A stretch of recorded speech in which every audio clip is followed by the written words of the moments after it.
let me take you back to what happened on Arise TV. When Rufai Oseni went head-to-head with one of TINUBU'S boys, as this man has been trending lately, things almost turned into a real buzz.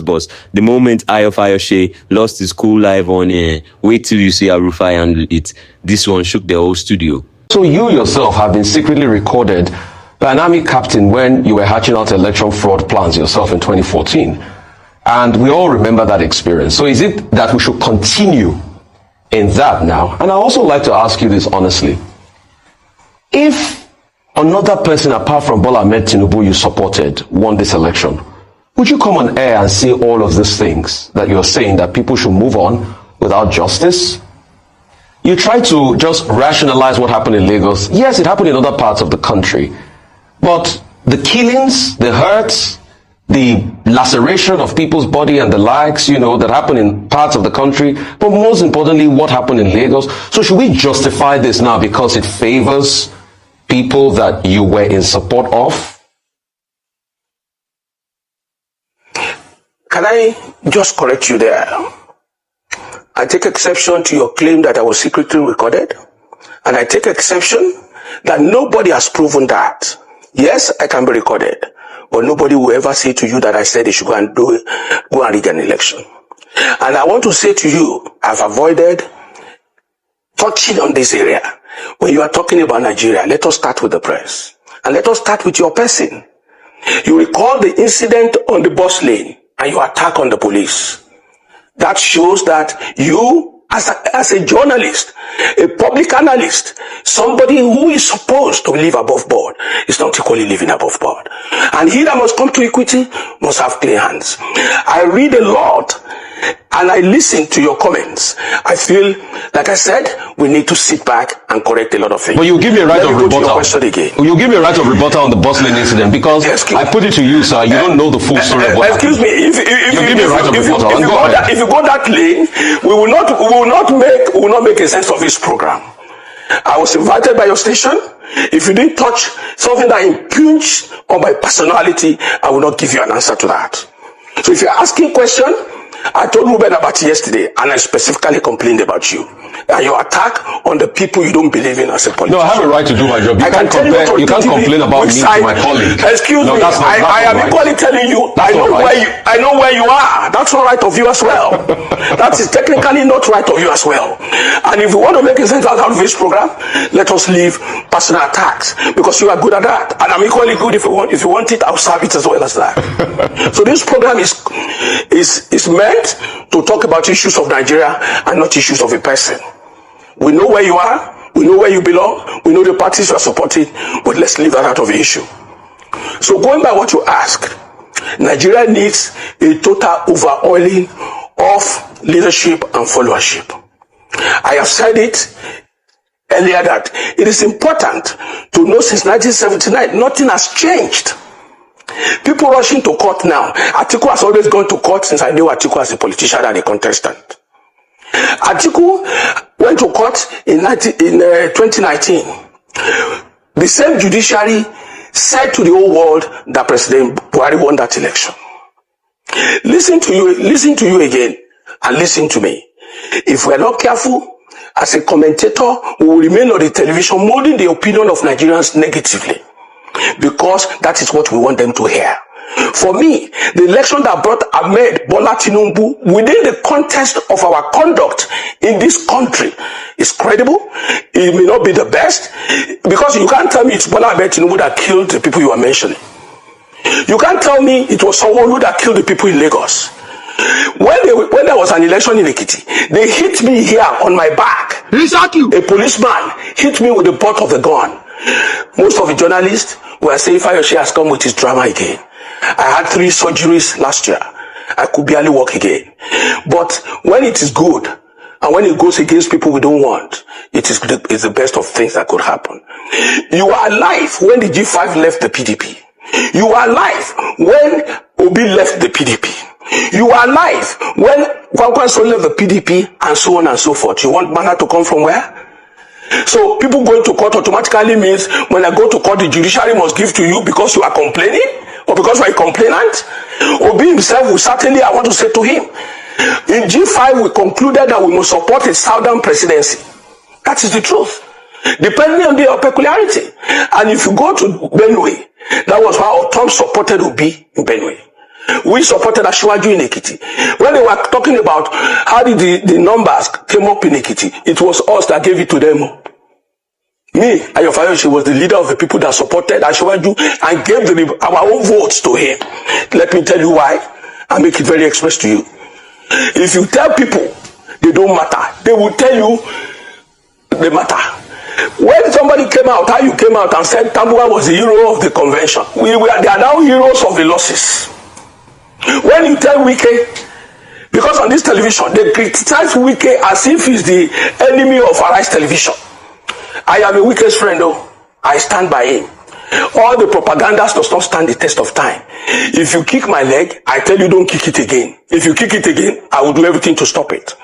So let's leave it like that. Okay, so Mr. Farashi, I'm going to give you a quick rebuttal. Number one, I do my job here objectively as I can. If you give me one, let me finish. I will give it back to you. Mr. Farashi, let me finish. If you give it to me, I have the right to respond. I only responded. I have the right to respond. Let me it's finish. not personal between the two of us. You made it personal, so I have the right to respond. It's not personal. Okay, so between the two of us, you can take me out of this. Mr. Farashi, I have the right to respond. I do my job objectively, so that I don't have a free day. Congratulations. Any political party. Congratulations for doing your job. Yeah, please. Congratulations for doing your job. I am not one of those boys, one of those politicians who belong to public domain to come to anyhow. It is important to note that. Mr. Farashi, can we make progress? Thank you. This is not a dialogue. This is a conversation. I'm with you. Yes, this is a program. It's a conversation. And let him not get personal. Yes, let him not get personal on this program. It's okay. It's okay. Our job is to ask you questions, you respond. Ruben, I told you yesterday, and I mentioned Oseni's name particularly why I avoid Arise Television. And you assured me that you're going to moderate it in a way. Oseni cannot, if it's his job, go for my personality or my person on the live television. I will give it back to him. It's okay, Mr. Farashi. Can we return to the issues? Now I was going to ask. Thank you. You refer to the G5. Right? Maybe you want to talk more about that. If your identification with Governor Wike and all that is from a principled position. You've also been quoted as saying that you are not going to leave the PDP. But the PDP, are you aware, can accuse you of anti-party activities. Because in Lagos, you openly supported Governor Babajide Sanwo-Olu. You didn't even support the PDP candidate in Lagos. In Ekiti also, you didn't do much to help the PDP. And yet you say you remain in the same party. Can I say to you, my brother, can I help you? Can I help you? And you know better. You know my friend, who was your friend, the late Burudi Kashamo. You know me, I'm a very clear personality. What is PDP? What is APC? What is CPC? Buhari formed CPC to become president. He couldn't make headway with it. He ran back to APC, or he formed alliance for PDP, APC. What is PDP? What is the party that cannot win election? What is the party that cannot keep to its constitution? What is the party that is suspending their members? I said it severally on the television. I said the votes that made it happen in Ekiti like that, we brought it. This is a public place. I'm not saying it under the table. I support Asiwaju Ahmed Bola Tinubu. I support Sanwo-Olu in Lagos. I support Makinde in Oyo. It's a small boy that can be denying facts. What is PDP? What is it? I won an election for PDP. Sometimes the platform is good, but the popularity of the candidate too is good. At my time, when I was contesting election in Ekiti, I defeated the incumbents. When they concocted the fact that it was rigged in 2014, was it rigged in 2003? So let's leave that story. You understand? If PDP is a vehicle, if it's workable, we work. If it doesn't work, we go to our houses. Let me tell you, I am not somebody who is desperate to be in any political party. I'm not a beggar of staying in any party. The national issue, this country, is bigger than political parties. We are first members of our family before we became members of a political party, and we were first Nigerians. Are you happy with the situation in the PDP? Was I the one that drove Obi away? The same Obi that left the party made almost 6 million votes, had Kwankwanso's vote, had Obi's vote, we will not be talking about Asiwaju. The fact that an incumbent does not perform well, does it guarantee your victory? When it is wrong, it is wrong. Look at PDP that is on the ground, still suspending the ESCO of Castina. PDP that is on the ground. You are talking about the candidate in Lagos. Do you have a candidate in Lagos? Those people are doing theater now. Even when Obi took over Lagos, they got 60,000 or 70,000 votes. Somebody who is photographer of former governor of Lagos State. He confirmed that he was his photographer. Please don't let us go that route. Talk is quite long.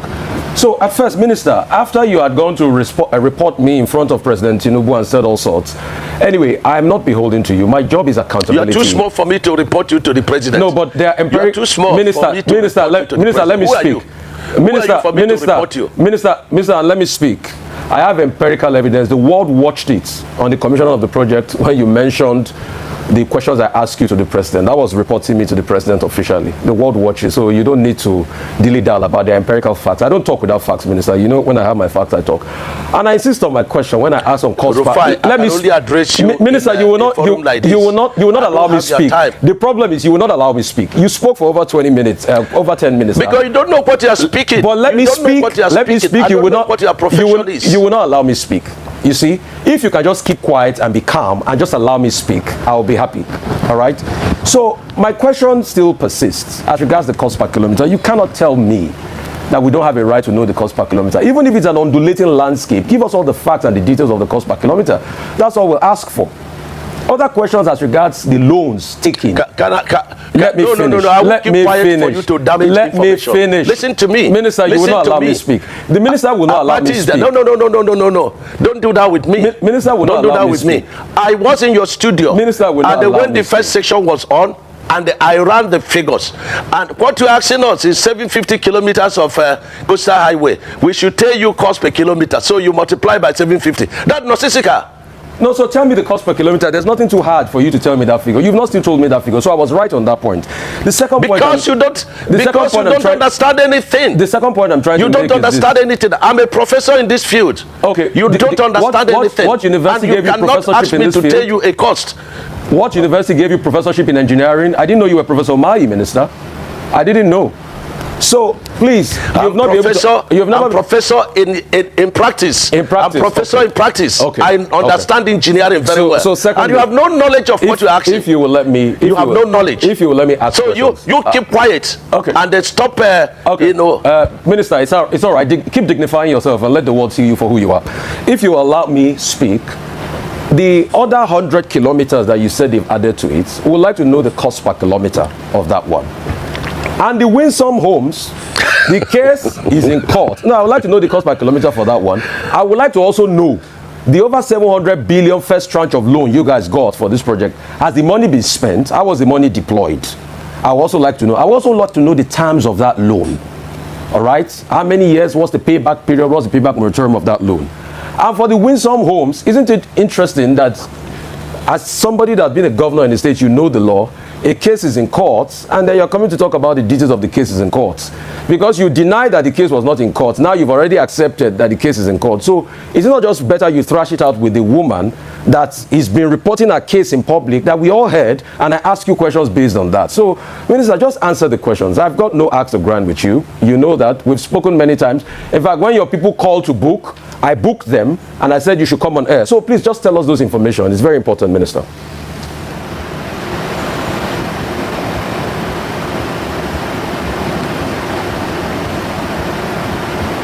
I'm not hearing, even though this guy is not. Yes, you know, in certain cases in court, you say, you know, you do no case submission. Rufai does not know what he's talking, and I think he should come to learn, you know, one, how to talk. Number two, Mayo. He answered the question. Have the loan been spent? What's the cost per kilometer of these new 100 kilometers? How much is it going to cost? And how has the cost been spent? All right, Minister Mahi, you have the floor now to please respond to the questions that have been posed to you. Okay. Number one, You know, this guy makes me, it makes me, to laugh, at a very high level of ignorance. I was in Edo State, and I said, listen, the president has directed, 100 kilometers of the coastal highway to pass through Edo State. And this man is asking me how much per kilometer. This 100 kilometers has not been designed. There has not been a soil report on it. And so why are you asking me, is it to name a child or to do a birthday for a child that is still in the belly of a mother? That's what he said. So, and he's doing it, what is the cost per kilometer? What is the cost per kilometer? Listen, in this kind of project, you are not dealing with a cost per kilometer. You can't say this is an average cost per kilometer. So I'm teaching you English now. You can talk about an average cost per kilometer because every 1 kilometer is different in cost from the other kilometer. So you can talk about average cost per kilometer. Now, Rufai, that project has not been designed. The soil report is not out. That process is ongoing, and when that is done, the ministry will do their own, evaluation. We now go to BPP and ask for selective tendering of the project, and when people have tendered, then we will now evaluate and send back to BPP. BPP will now evaluate, and we send back to Federal Executive Council. It is at the end of Federal Executive Council approval that we'll be able to say this project is costing this amount, and the average cost is this amount. Did I answer you? Okay, so you have not designed that project, yes. What about the cost per kilometer of the one you have done thus far? Can you also tell us the details of the cost per kilometer and the over 700 billion Dutch bank loan? Can you also tell us more about that? Has that loan been used? What part of that loan have been used, and what are the terms of that loan?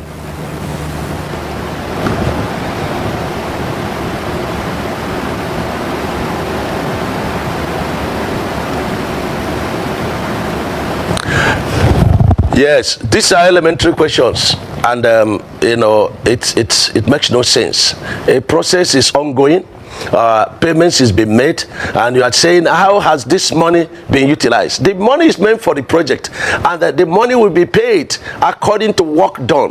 When a certificate is generated, and that certificate, is approved, through a process in Ministry of Works, and then it will be given to the funders, and the funders will come and they will check, is this work done? And if it is done, they will release the foreign component of that loan. That is the process. And if I have to continue to teach Rufai this profession, then there must be payment for it. Because it's darkening counsel without knowledge. Minister, so the cost per kilometer of the work done thus far, Minister. All right, Minister. Cost per kilometer of the work done thus far. This is elementary. How can you be asking for cost per kilometer in the process of construction? No, Mayo, hold on. Okay. Let me explain something to him. We have very limited time, so I would like to interject here. When I ask my question, then you can marry all of them together, please. Thank you. And I just wanted to mention. Explain. No, you will explain, sir. This man is usurping your No, time. No. That's why I'm coming. I want to ask my question. Thank you so much. The reason why we are asking is that we are speaking on behalf of the Nigerian people. So it's not necessarily to one person. It is speaking to the Nigerian people. Now, the question I'd like to ask is beyond the Lagos-Calabar Coastal Highway, which this administration has been very proud of. There are also questions around existing federal roads in Nigeria and the state of existing federal roads in Nigeria. So some of them have been tagged as death traps. And it would be great to hear your thoughts around the Lokoja, Okene, Okbela, Auchi, Ewu Expressway, for instance, the Ewu Uromi Agbo corridors. So these federal roads beyond the Lagos-Calabar Coastal Highway, what are your plans in terms of maintenance, in terms of fixing, so that we don't lose Nigerians on these roads as a result of the state of them?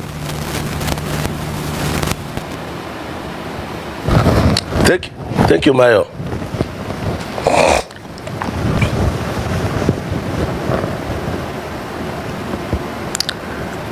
Can you? We can hear you. This is a very, it's very good question, and it's very useful, and it's a question to help the country. Number one, we've been in office about 2 years plus, and every part of this country, the federal road is calling for attention. And the question is, with this road destroyed to this level just within the past 2 years that Mr. President came, in office?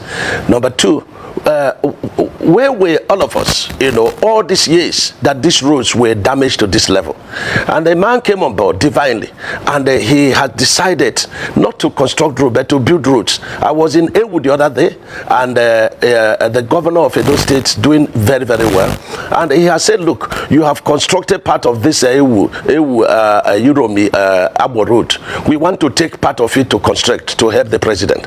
And I was there physically to, hand it over to him. The process of procurement is ongoing, and very soon, before the month of November, work will get started there. I was also on the Benin to Warri road. We have 3 sections there. There's a section done by Levant, very poorly done in terms of very slow pace of work, but very good quality work. And we have terminated that job because nothing meaningful was going on there. So we terminated it, and graciously the governor of Edo State has taken about 31 kilometers of that.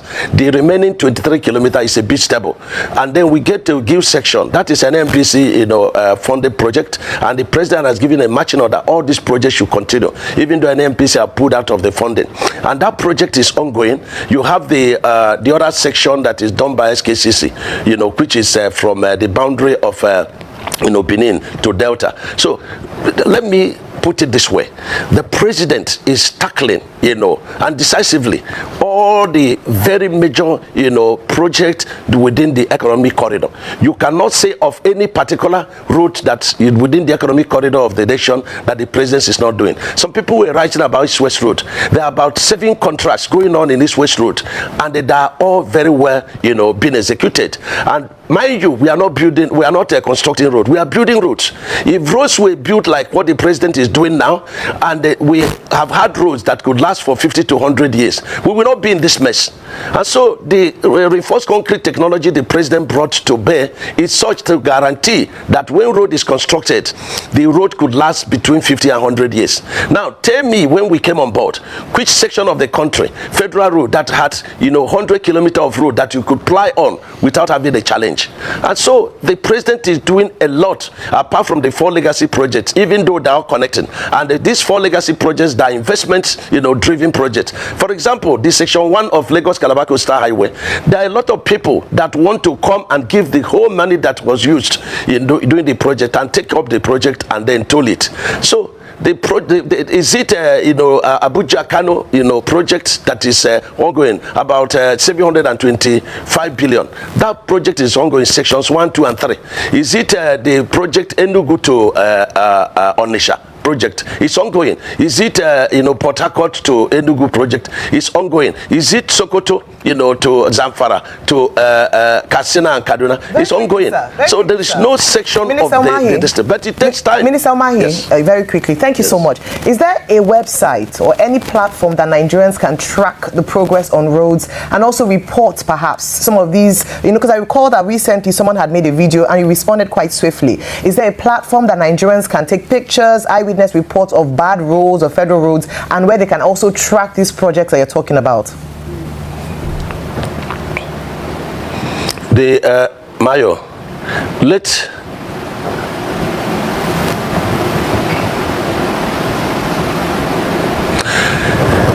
yes, we have a website, and we have directed, the governors of each state to deploy the state commissioners so that they will monitor what we are doing. And I have directed that in this major project, we should list out major TV stations that will be able to go and, be part of the operation. They will video the operation, they will video the method statement, and then deploy to the social media. So they can go to our website, and so we begin to, download, the operations to the distance, not only for the public to track the progress of works, but also to enable our young engineers to also learn. Those who may not be able to do the IT on site, they will also be able to learn. So these are ongoing, and we are starting a process that is going to outlive all of us, and that is by building a road that is properly constructed.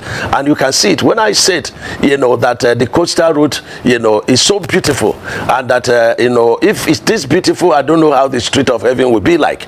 And I expect my friend like Rufai not to defy the law, and so that he will make heaven alongside with us. Well, on that note, you're not answering the cost per kilometer question. It's just a shame.